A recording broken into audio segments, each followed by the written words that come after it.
You're watching ITV1 and the news from Katie Derham.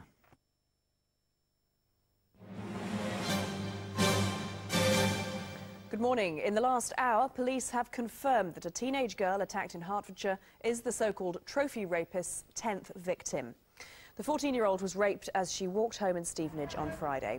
DNA tests have now linked the attack with a string of violent assaults on women and girls in the southeast. Hospital bosses in Middlesbrough are attempting to contact 24 people who may have been exposed to the brain disease CJD. They were treated with instruments used in a brain operation on a woman who was later diagnosed with the disease. Hospital says it was following guidelines at the time, but Rob Smith has the details. They say it wasn't a failing of their staff or systems. It could have happened at any hospital, any time.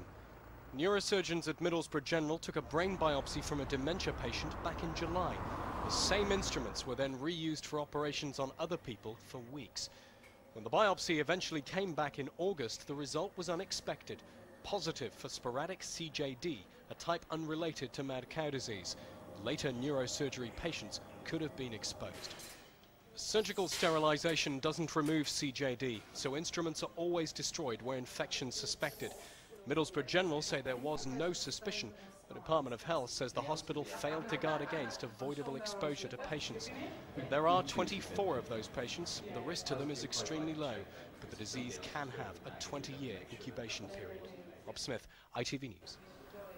Firefighters leaders are meeting right now for crunch talks with employers to try to avert the strikes planned for next month. It's the first time the two sides have sat down for several weeks, and it's hoped the talks will reach a deal over the union's 40% pay claim. We'll have the latest on those talks, all today's other top stories on the lunchtime news at 12:30, so join me then.